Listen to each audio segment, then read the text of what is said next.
बापा बापा काय उंतापा लागला. हो ना, उन्हातीच लग्न काढा लागले लोक. पण लोक बी काय करणार रे, उन्हाळ्यातच लग्न होतात ना. हो ते पण बरोबर तुमचं.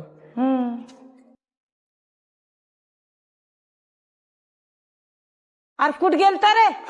काय सांगू बाप्पा तुम्हाला, कुठं नाही काय नाही, कुठं घेऊन जाणार आहे मी. मला 2-3 दिवस झाले काम नाही, दवाखान्याच्या परेशान्या, सगळ्यात परेशान्या चालू आहे मामांग.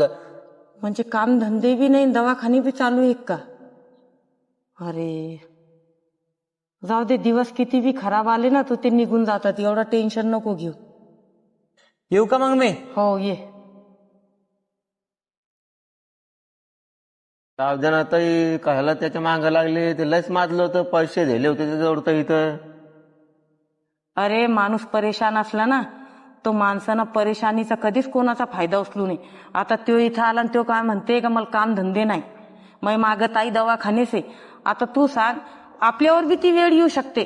आणि आजकाल कसं झाला, लोकांवर परेशानी आली, कोणाला दवाखाने मागा लागले का कोणाला कोणाचा बरा दिसत नाही, म्हणतात बरं झालं त्याच्या मागं दवाखाने लागले.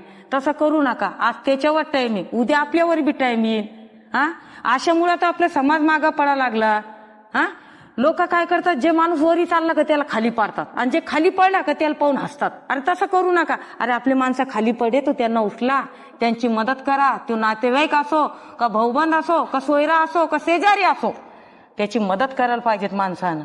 हा, हसायला नाही पाहिजेत. जे माणूस परेशानीमध्ये असला त्याला हसायला नाही पाहिजेत, त्याची मदत करायला पाहिजे. त्याचंच नाव आयुष्य आहे. आणि तू म्हणतो ताई त्याच्याजवळ पैसा होता तेव्हा लई माजला होता तो. अरे तसा नाही, तसा नाही म्हणायला पाहिजेत रे. ती परेशानी आपल्यावर बी येऊ शकते. हा,